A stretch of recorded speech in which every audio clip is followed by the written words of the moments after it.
Hello bro, నమస్తే. ఎన్ని రోజులు ఆయా మేము ముందుకు రాక, ఈ మధ్య నా హెల్త్ కూడా హ్యాండ్ ఇచ్చింది. ఇక అదే హెల్త్ ని రిపేర్ చేపించిన గాలం పట్టిన. ఇక చేపలు తినక చాలా రోజులైంది కాబట్టి ఎర్రలతో చేపలు పడదామని పోతున్నాం. ఏడైనా ఎండకి కళ్ళు తిరిగి అడ్డం పడతానేమో అని మా ఫ్రెండ్ గాని కూడా తీసుకొని వచ్చిన. ఇక ఒక మంచి చెట్టు కింద కూర్చొని గాలం వేయంగానే వారిని ఎక్క ఏం చేపలు అర్థం కావట్లే ఎర్రని ఎమి తిండి తింటున్నాయి. ఈ చేపలు ఏంటియో మీకు తెలిస్తే కింద కామెంట్ చేయండి. ఇక అంత పెద్ద చేపల్ని మనం ఎప్పుడు పట్టలే కాబట్టి చేపని గాలాన్ని ఆడేపడేసిన. మనం చేపలు పట్టే దాని పక్కనే మంచి గుబ్బ చెట్టు ఉంది. ఆ చెట్టుకున్న కాయలు కోయడానికి గాలాన్నే గడగవాడినా. ఇప్పుడు ఆ కాయల్ని ఎట్లా కొత్తనో మీకు కూడా చూపిస్తా చూడు.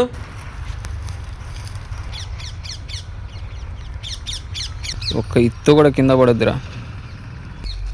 1 2 3 వచ్చింది.